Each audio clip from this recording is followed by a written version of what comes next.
Good morning students, welcome to competition Guru online coaching classes. आज हम लोग करने वाले हैं पीएस टेट का पेपर जो कि 13 दिसंबर 2015 में हुआ था। इस वीडियो में हम डिस्कस करने वाले हैं सीडीपी पोर्शन, जिसके कि आपको पता है 30 क्वेश्चन पूछे जाते हैं। कुछ क्वेश्चन आपके थ्योरी पोर्शन से पूछे जाते हैं और कुछ रहते हैं आपके पैडागोजी के। तो चलिए क्वेश्चन को सॉल्व करेंगे और डिस्कस भी करेंगे अच्छे से। फर्स्ट क्वेश्चन है, Which of the following name combination contains two Gestalt psychologists?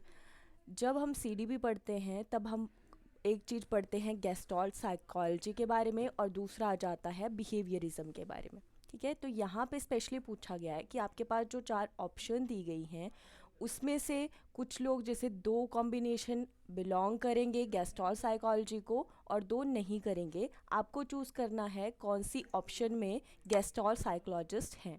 जैसे कि एक तो आप अच्छे से पढ़ते हैं, एक के बारे में आप अच्छे से जानते हैं, कौन आ जाते हैं हमारे गेस्टॉल्ट साइकोलॉजिस्ट? कोहलर आ जाते हैं, है ना। कोहलर कौन थे? जिन्होंने इनसाइड लर्निंग थ्योरी दी थी। और ये जो गेस्टॉल्ट साइकोलॉजिस्ट हैं ये होते कौन हैं? जो बात करते हैं कि बच्चे की लर्निंग पे एक तो मतलब बच्चे की लर्निंग जो होती है किसका रिजल्ट होती है? एक्सपीरियंस का रिजल्ट है। इसके साथ साथ और चीज़ें आ जाती है, intelligence, learning situation, repetition and journalisation, ये सारी बात करते हैं। और जो बिहेवियरिस्ट हैं वो क्या बोलते हैं? वो जस्ट बोलेंगे कि लर्निंग किसकी वजह से है, किसका रिजल्ट है? एक्सपीरियंस का। तो चलो देखते हैं। एक तो आपको मतलब क्लियरली कोहलर ढूंढना है, जैसे फर्स्ट ऑप्शन में कोहलर हमारे पास है। ओके, सी ऑप्शन में भी कोहलर है।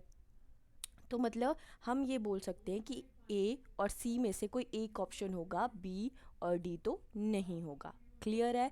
और एक और बात आप निकाल सकते हो, बी और डी क्यों नहीं हो सकता है? क्योंकि बी में वॉटसन दिया है, डी में भी वॉटसन है।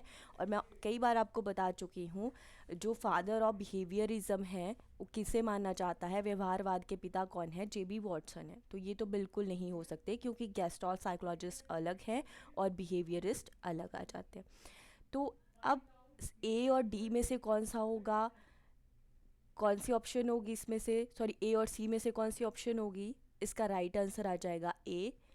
कोफा और कोहलर कौन है? बिहेवियर सॉरी गेस्टॉल्ट साइकोलॉजिस्ट है। ठीक है, तो राइट आंसर क्या आ गया? ए, क्योंकि हमें बोला था सिर्फ हमें देखना है कॉम्बिनेशन में 2 साइकोलॉजिस्ट, और 2 हमें मिल गए।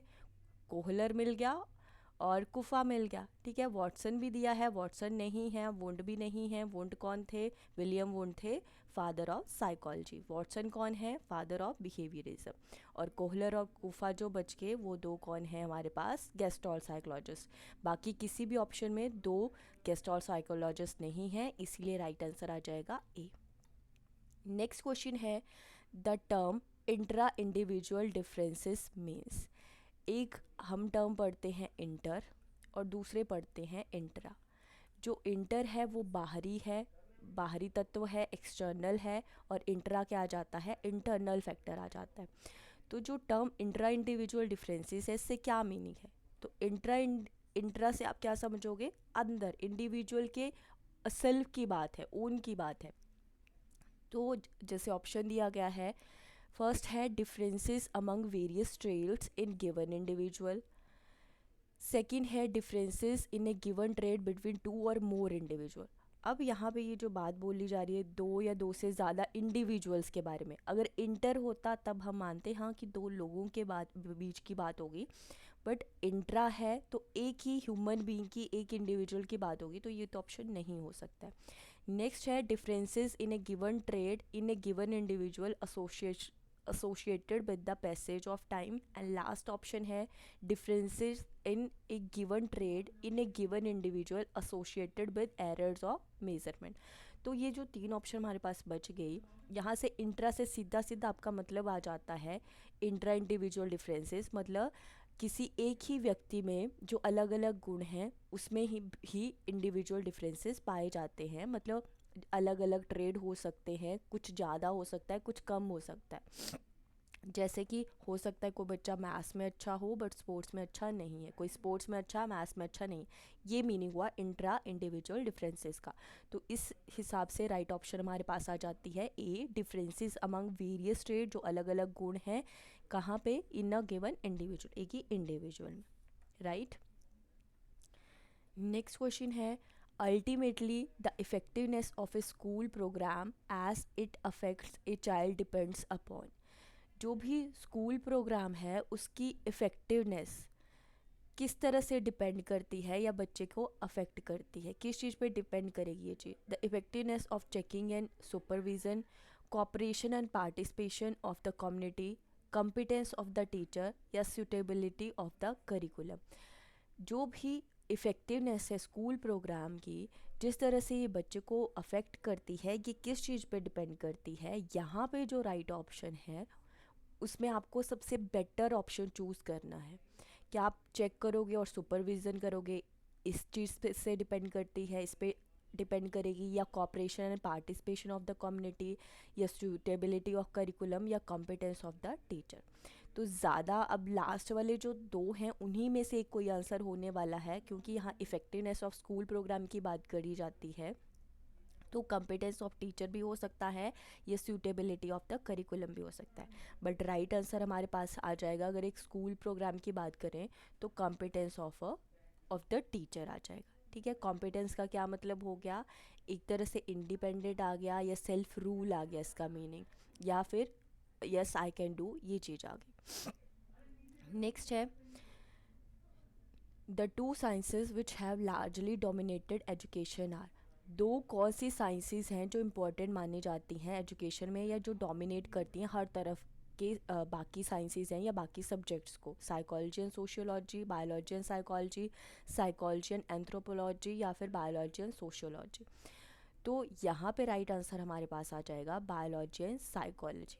ठीक है, राइट आंसर आ जाएगा बी, बायोलॉजी एंड साइकोलॉजी। अगर इस तरह का कुछ क्वेश्चन पूछा जाता है दो इम्पॉर्टेंट साइंसेस के बारे में, तो हमेशा बायोलॉजी और साइकोलॉजी चूज़ करोगे, क्योंकि एजुकेशन में इन्हें ज़्यादा इम्पोर्टेंस दी जाती है, क्योंकि यहाँ से आपको बच्चे के बिहेवियर, नेचर के बारे में ये सारी चीज़ें पता चलती हैं।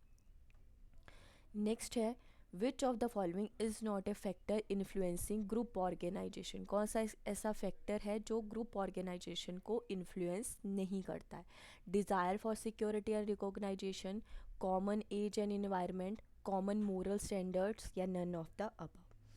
तो अब यहाँ पे बात करेंगे कि कौन सा ऐसा फैक्टर है जो इन्फ्लुएंस नहीं करेगा ग्रुप ऑर्गेनाइजेशन को। Desire for security and recognisation करता है, कॉमन एज एंड इन्वायरमेंट ये भी फैक्टर करेगा इन्फ्लुएंस, कॉमन मोरल स्टैंडर्ड ये फैक्टर भी करेगा। तो राइट आंसर यहाँ पे क्या आ जाएगा, नन ऑफ द अबव। कोई भी ऐसा फैक्टर नहीं है जो अफेक्ट नहीं करेगा। राइट आंसर आ गया D.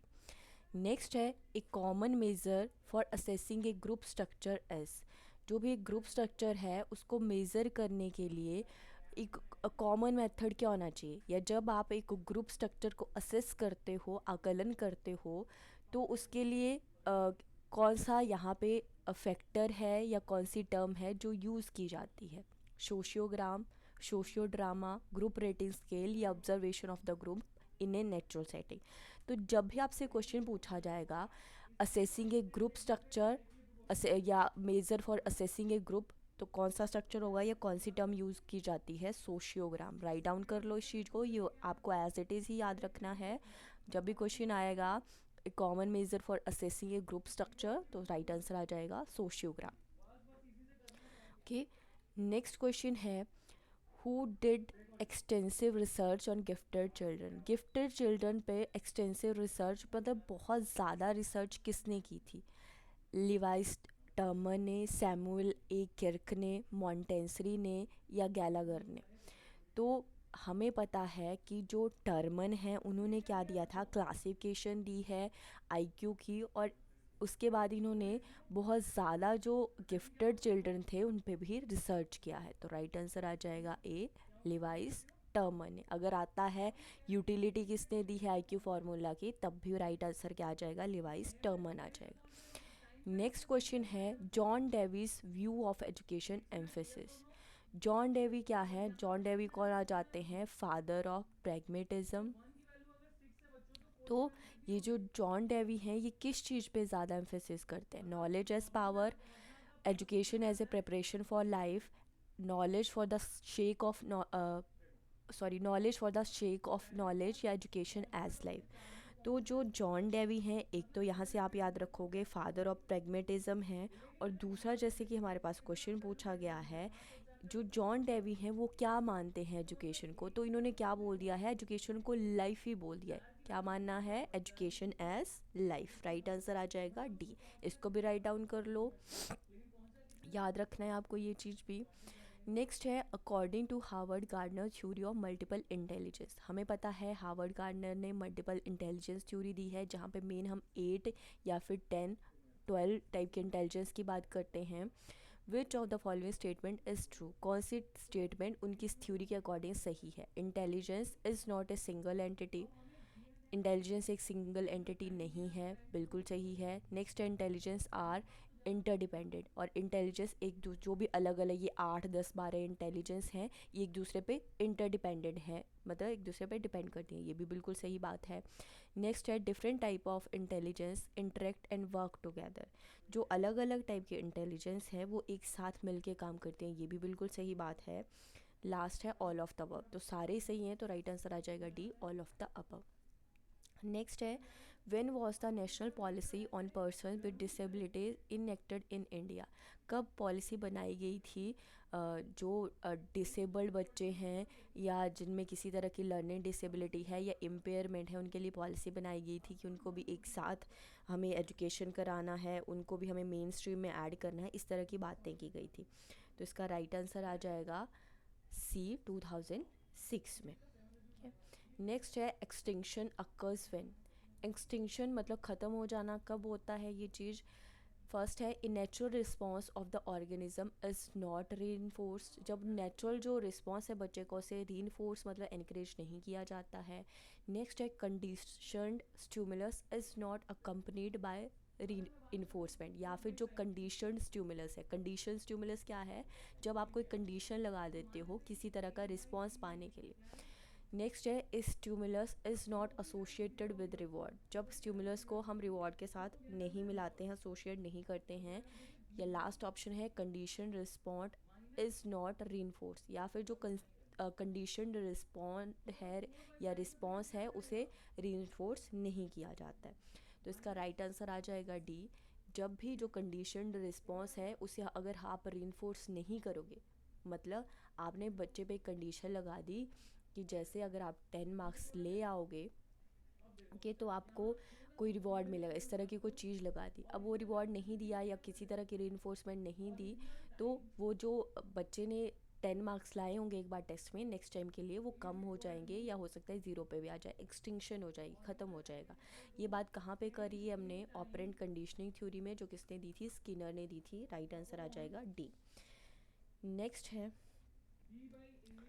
the reinforcement schedule that yields lowest performance is, first है फिक्स्ड इंटरवल स्केड्यूल, सेकंड है फिक्स्ड रेशो स्केड्यूल, थर्ड है वेरिएबल रेशो स्केड्यूल, लास्ट है वेरिएबल इंटरवल स्केड्यूल। यहाँ पे क्वेश्चन को समझो पहले, the reinforcement schedule that yields lowest performance. अब हमें पता है हर बार अगर बच्चा कुछ ना कुछ एक्टिविटी करता है, कोई ना कोई रिस्पॉन्स देता है, तो उसे रीइंफोर्स करना, उसे इनक्रेज करना ज़रूरी है। और ये सारे अलग अलग टाइप हैं रीइंफोर्स करने के। एक होता है एक फिक्स्ड इंटरवल के बाद, मान लो एक वीक के बाद आप रीइंफोर्स करोगे। एक होता है फिक्स रेशो में, मतलब आप क्या करोगे, जैसे बच्चे को बुक दोगे या फिर पेंसिल दोगे या वर्बली किसी भी तरह से एक फिक्स रेशो रख दी है, ठीक है। उसी तरह वेरिएबल रेशो अलग अलग हो सकता है, वेरिएबल इंटरवल हो सकता है। तो आपको बताना है कि कौन सा ऐसा रीइंफोर्समेंट स्केड्यूल है जो सबसे कम रिजल्ट देता है परफॉर्मेंस के केस में। तो फिक्स्ड इंटरवल दे सकता है, या फिक्स रेशो देगा, या वेरिएबल रेशो देगा, या वेरिएबल इंटरवल देगा। तो सबसे कम देने वाला है फिक्स्ड इंटरवल। जब आप एक फिक्स्ड इंटरवल डिसाइड कर देते हो कि एक दिन, एक वीक, एक मंथ के बाद ही आप क्या करोगे, बच्चों को रीइंफोर्स करोगे, तो ये सबसे कम रिजल्ट देता है, बच्चे की जो परफॉर्मेंस है सबसे पुअर हो जाती है। राइट आंसर आ गया ए। ठीक है। नेक्स्ट है the phenomenon of differential inhibition is associated with, first है spontaneous recovery, experimental extinction, discrimination learning, या नन ऑफ द अबव। तो जब भी बात आती है डिफरेंशियल इनहिबिशन की, डिफरेंशियल किससे रिलेटेड है, अलग होना, मतलब डिस्क्रिमिनेशन लर्निंग से रिलेटेड। ठीक है, डिफरेंशियल से आप याद रख सकते हो, डिस्क्रिमिनेशन है, तो राइट आंसर आ जाएगा 13 के लिए सी। नेक्स्ट है survival needs motivate the organism to. Survival needs किसने दी है? हमने मैस्लो की हायरार्की पढ़ी है, हायरार्की ऑफ नीड्स के नाम से जाना जाता है मैस्लो हायरार्की। तो वहाँ पे सर्वाइवल नीड्स की बात की जाती है। तो ये किस चीज़ के लिए मोटिवेट करती है इंडिविजुअल को, ऑर्गेनिज्म को? Avoid a painful experience, to provide the physiological needs, gain higher status and recognisation, या फिर सीक प्लेजर।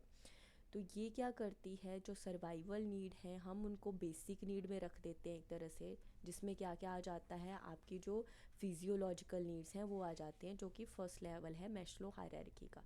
तो राइट आंसर आ गया B, to provide for physiological needs. Next है the one major purpose of administrating an IQ test to school going children is. Major purpose क्या होता है IQ test लेने का? जब स्कूल जाने वाला जो बच्चा है उसका आप एक IQ टेस्ट जब लेते हो, उसका मेजर पर्पस क्या होता है? To help a child keep his level of aspiration in line with reality, या फिर to keep a record in case the child should need guidance. Third है to help the teacher in making more realistic demands upon the child, या फिर last है to make the parents aware of their child's limitation. तो अगर एक school going बच्चा है, आप उसका IQ टेस्ट लेते हो, तो ये जो चारों ऑप्शंस हैं, बेस्ट कौन सा पर्पस निकल के आता है? सही क्या तरीका होगा? इसका सही तरीका होगा कि बच्चा जो टीचर है वो क्या कर पाए, एक रियलिस्टिक डिमांड बना पाए बच्चे से, या एक रियलिस्टिक चीज़ एक्सपेक्ट कर पाए बच्चे से। अगर जब IQ टेस्ट लेते हैं वहाँ से हमें बच्चे का IQ लेवल पता चल जाता है, किसी का 90 है, किसी का 110 हो सकता है, किसी का 70 भी हो सकता है। तो अब जब टीचर को ये चीज़ पता होगी, टीचर उसी तरह की एक्सपेक्टेशन बच्चे से रखेगा कि अगर 70 वाला है मतलब वो कहाँ पे आ जाएगा, स्लो लर्नर हो सकता है या रिटार्डेड बच्चा हो सकता है, 90 वाला नॉर्मल में आ जाएगा। तो उसी तरह की एक्सपेक्टेशंस भी बच्चे से होंगी, उसी तरह के टास्क बच्चे को दिए जाएंगे। तो ये क्या करता है, हेल्प करता है टीचर की in making more realistic demands upon the child. ठीक है, नेक्स्ट क्वेश्चन है two boys have an IQ of 120, it can be concluded that. दो बच्चे हैं, उन दोनों का ही IQ लेवल 120 है। तो यहाँ से हम क्या चीज़ कंक्लूड कर सकते हैं? फर्स्ट है the boys are equal in their mental age, कि बच्चे उनकी मेंटल एज में सेम हैं। Parents of both boys are of above average intelligence, both boys would be successful in academic performance, या none of the above is necessarily true। तो अब यहाँ पे बात कर दी कि IQ 120 है। IQ कैसे निकाला जाता है? Mental as upon chronological age into 100। तो अब हो सकता है यहाँ पे एक बच्चे की मेंटल एज अलग हो, दूसरे की अलग हो, क्रोनोलॉजिकल एज भी अलग हो सकती है, बट फिर भी सॉल्व करने पर अगर हम अलग अलग वैल्यू पुट करते हैं तब भी तो 120 IQ आ ही जाएगा। तो ये तो श्योरिटी बिल्कुल नहीं है कि उनकी मेंटल एज सेम होगी, है ना, बिल्कुल नहीं बोल सकते। या ये भी नहीं बोल सकते कि दो जो बच्चे हैं उनका पेरेंट्स की अबव एवरेज होगी इंटेलिजेंस, ये भी नहीं बोल सकते। या दोनों ही एकेडमिक्स में सक्सेसफुल होंगे, ये भी क्या श्योरिटी है? तो हम बोल सकते हैं कि अगर IQ सेम है, इट डजंट मीन कि वो हर एक चीज़ में सेम हो। तो राइट आंसर आ जाएगा D, none of the above is necessarily true. Next है brain storming technique is essentially use for. जो ब्रेन स्टॉर्मिंग टेक्निक है उसे क्यों यूज़ किया जाता है, क्या किया जाता है ब्रेन स्टॉर्मिंग में? अब बहुत सारी जैसे बच्चे को प्रॉब्लम्स दे दी, बच्चा उन प्रॉब्लम्स को सॉल्व करता है जिससे कि बच्चे की और ज़्यादा कोग्निटिव डेवलपमेंट हो, ब्रेन स्टॉर्मिंग हो। ऑप्शन क्या है, क्यों किया जाता है, क्यों नेसेसरी है, असेंशियल है ये टेक्निक? फर्स्ट ऑप्शन आ गई डेवलपिंग जर्नल मेंटल एबिलिटी, बच्चे में जर्नल मेंटल एबिलिटी को डेवलप करना है, या फिर इनक्रीज़ करना है कन्वर्जेंट थिंकिंग को। कन्वर्जेंट थिंकिंग क्या होती है? जहाँ पे मतलब एक आपके पास क्वेश्चन है, उसका सीधा सीधा कोई आंसर है, बच्चे ने वो आंसर रट दिया, उसे हम कन्वर्जेंट थिंकिंग बोलेंगे। तो ये तो बिल्कुल नहीं होगा। थर्ड है क्रिएटिंग इंटरेस्ट इन एक्टिविटी, या फिर स्टिमुलेटिंग क्रिएटिविटी। तो अब एक तो हमने बिल्कुल हटा दिया कि कन्वर्जेंट थिंकर या कन्वर्जेंट थिंकिंग तो बिल्कुल नहीं हो सकती है। तो और क्या ऑप्शन बच गई? सिर्फ मेंटल जनरल मेंटल एबिलिटी को डेवलप करना। जनरल मेंटल एबिलिटी तो एक तरह से बोला गया है, जैसे स्पीयरमैन की 2 फैक्टर थ्योरी में पढ़ा है कि ये तो क्या होती है, बाय बर्थ होती है, पहले से ही प्रेजेंट होती है। या बच्चे का एक्टिविटी में इंटरेस्ट क्रिएट करना है, ये भी नहीं। तो राइट आंसर क्या आ जाएगा, स्टिमुलेट करना है क्रिएटिविटी को बच्चे में, क्योंकि बच्चा जितनी ज़्यादा अलग अलग प्रॉब्लम सॉल्व करता है उतने उतने उतने ज़्यादा उसके दिमाग में आइडियाज़ आते जाते हैं, उतना ज़्यादा वो क्रिएटिव बनता है। नेक्स्ट है जीन पियाजे pointedly called his approach to child development as. क्या बोल रहा है उन्होंने, जीन पियाजे ने जो अपनी अप्रोच दी है उसे क्या बोला है, इवोल्यूशनरी है या साइकोडायनेमिक है, जेनेटिक एपिटीमोलॉजी है या फिर बायोलॉजिकल है।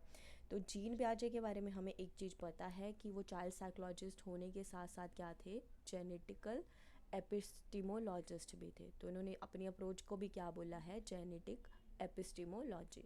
तो राइट आंसर आ गया सी।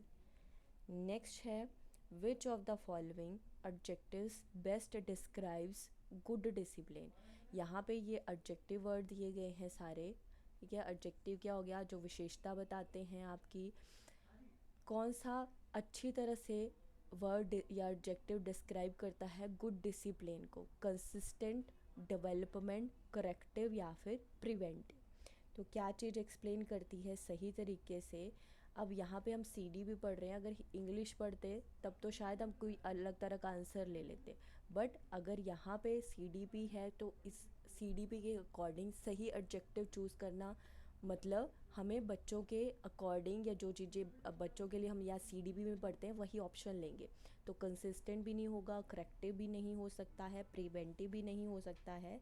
राइट आंसर क्या हो जाएगा यहाँ पे, डेवलपमेंट। सही एडजेक्टिव क्या होगा डिस्क्राइब करने के लिए, गुड डिसिप्लिन, एक ऐसा बच्चा है जिसमें सही डिसिप्लिन है, मतलब उसकी डेवलपमेंट अच्छे तरीके से होगी। चाहे मैच्योरेशन के केस में ले लें, ग्रोथ के केस में लेंगे, कोग्निटिव डेवलपमेंट, इमोशनल डेवलपमेंट, किसी तरह की सारी आ जाएंगी इसमें। तो राइट आंसर आ गया बी, डेवलपमेंट। नेक्स्ट है an adolescent's attempt to emancipate himself from parental control and supervision. क्या कर रहा है, एक जो बच्चा है, बच्चे क्या करते हैं, जैसे बच्चों को बिल्कुल पसंद नहीं है कि पेरेंट्स उनकी लाइफ को कंट्रोल करें, उन्हें सुपरवाइज करें, ठीक है, उससे बाहर निकलना चाहते हैं। और इस अटेम्प्ट को क्या बोला गया, is oriented towards obtaining complete personal independence, generally evolves from rebelliousness arising out of poor parent child relationship. Third है is to attain freedom and enjoy his social relationship. Last है is generally symptomatic of the normal course of growing up. अब बच्चा जब ये चीज़ करता है, उसे जब बिल्कुल ये चीज़ पसंद नहीं आती कि पेरेंट्स उसे कंट्रोल करें या पेरेंट्स उसे चीज़ें बता रहे हैं कि बेटा तुम्हें ये करना चाहिए और ये नहीं करना चाहिए, तो ये जो बच्चे का अटेम्प्ट है ये क्या दर्शाता है, क्या करना चाहता है। बच्चा कंप्लीट इंडिपेंडेंस चाहता है, या उसका अपने पेरेंट्स के साथ सही रिलेशनशिप नहीं है, या अपनी फ्रीडम को एंजॉय करना चाहता है, या फिर ये क्या है, एक नॉर्मल कोर्स है कि जब बच्चा बड़ा होता है तो हर एक बच्चा ऐसी हरकतें करता है, ऐसी चीज़ करता है, बिल्कुल नेचुरल चीज़ है। तो इसे हम यहाँ पे जो पॉजिटिव आंसर लेंगे वो क्या आ जाएगा, डी, कि ये नेचुरल चीज़ है। जैसे जब हम ग्रो करते हैं, हर एक बच्चा, हर एक इंडिविजुअल इस फेज से निकलता है, हम भी जब बच्चे थे यही चीज़ सोचते थे। ओके, नेक्स्ट है the quote child is father of man. अब क्लियरली ये कोट याद रखना है, child is father of man, ये किसने बोला है, रिफ्लेक्ट कर रहा है emphasise of which of the following. किसने ये बात बोली है, कार्ल जे जूंग ने बोली है, सिगमंड फ्राइड ने बोली है, आइजनेक ने बोली है, ये JW एल्पोर्ट ने बोली है। तो वैसे तो विलियम राइट आंसर आ जाता, बट यहाँ पे एक और है सिगमंड फ्राइड, वो भी यही मानते हैं कि child is father of the man, ठीक है। सिगमंड फ्राइड ने कौन सी थ्योरी दी थी, सिगमंड फ्राइड ने थ्योरी दी थी साइको एनालिटिक थ्योरी के, और इन्होंने ये बात भी मानी है कि चाइल्ड क्या है, फादर ऑफ द मैन, ठीक है। बोलने का तरीका है इनका। राइट आंसर क्या आ जाएगा यहाँ पे, बी, सिगमंड फ्राइड। अगर ये नहीं होता, विलियम्स होता, तो विलियम्स चूज़ करते। नेक्स्ट है who is the author of the book mind and society. Mind and society book किसने लिखी है। तो जैसे आपका PS टेट का पेपर है, आपको ऐसे कुछ टर्म्स भी याद रखने हैं कि किस साइकोलॉजिस्ट ने या थ्योरिस्ट ने, कौन से मेन उनके कोड थे, क्या चीज़ें बोलनी हैं, और कौन सी उनकी मेन बुक्स हैं जो उन्होंने लिखी हैं, ठीक ठीक है। कुछ कुछ आपको ये चीज़ें पता होनी, बहुत सारा नहीं बट थोड़ा बहुत, जैसे 5-10 का नाम, 10 ऐसे थ्योरिस्ट मेन जो आ जाते हैं, साइकोलॉजिस्ट आते हैं, उनकी बुक्स के बारे में पता कर लो, और साथ में उनके जो मेन कोट्स है वो भी आपको पता होने चाहिए। नेक्स्ट क्वेश्चन है, who is the author of book mind and society. Mind and society book किसने लिखी है? पियाजे ने, कोहलबर्ग ने, वाइगॉस्की ने लिखी है, या फिर बेंडूरा ने लिखी है? तो इसका राइट आंसर आ जाएगा सी, वाइगॉस्की ने। माइंड एंड सोसाइटी हमें पता है लेव वाइगॉस्की कौन है, जिन्होंने सोशियो कल्चरल डेवलपमेंट थ्योरी दी है। तो यहाँ पे भी ये किसकी बात कर रहे हैं? सोसाइटी से रिलेटेड चीज़ों की बात कर रहे हैं। तो राइट आंसर आ गया सी, वाइगॉस्की ने कौन सी बुक लिखी है? Mind in society. नेक्स्ट है, who wrote the book the moral judgement of the child. Again book का नाम आ गया, किसने बुक लिखी है? Moral judgement of the child. First है जीन पियाजे, लॉरेंस कोहलबर्ग, इरिक्सन या हॉफमैन। तो अब यहाँ से एक आप कंफ्यूज हो सकते हो कि मोरल जजमेंट मतलब मोरल डेवलपमेंट थ्योरी तो लॉरेंस कोहलबर्ग ने दी है, तो राइट आंसर आ गया कोहलबर्ग। बट नहीं, जो कोहलबर्ग की थ्योरी थी वो मेनली इन्फ्लुएंस किससे थी? जीन पियाजे से। जीन पियाजे ने भी मोरल डेवलपमेंट की बात की है। मोस्ट फेमस थ्योरी उनकी आ जाती है कोग्निटिव डेवलपमेंट, बट इसके साथ उन्होंने उससे पहले मोरल डेवलपमेंट थ्योरी भी दी थी, और उन्होंने बुक भी लिखी है moral judgement of the child. तो राइट आंसर क्या आ जाएगा हमारे पास? जीन पियाजे। जीन पियाजे की बुक का नाम है moral judgement of the child. इसी से फिर बाद में लॉरेंस कोहलबर्ग इन्फ्लुएंस थे। नेक्स्ट क्वेश्चन है, intelligence is usually defined by using a dash definition. जो इंटेलिजेंस है उसे हम किस तरह डिफाइन करते हैं, किस तरह की डेफिनेशन लेते हैं उसके लिए? सब्जेक्टिव, ऑपरेशनल, मैथमेटिकल या फिर फिजियोलॉजिकल? तो जब हम इंटेलिजेंस को डिफ़ाइन करेंगे तो ना ही वो सब्जेक्टिव डेफिनेशन होती है, ना ही मैथमेटिकल, ना ही फिजियोलॉजिकल। कैसी डेफिनेशन हो जाएगी? वो ऑपरेशनल। राइट आंसर आ गया बी। नेक्स्ट क्वेश्चन है, वेलहेम वुंड। वेलहेम वुंड के बारे में आप जानते हो ऑलरेडी, कौन है? फादर ऑफ साइकोलॉजी हैं। Establish the first psychology laboratory in the university of. इन्होंने ही पहली साइकोलॉजिकल लैबोरेटरी 1879 में एस्टैब्लिश की थी। कहाँ पे? जर्मनी में, और जगह का नाम भी आपको बता चुकी हूँ, लिप्जिंग में।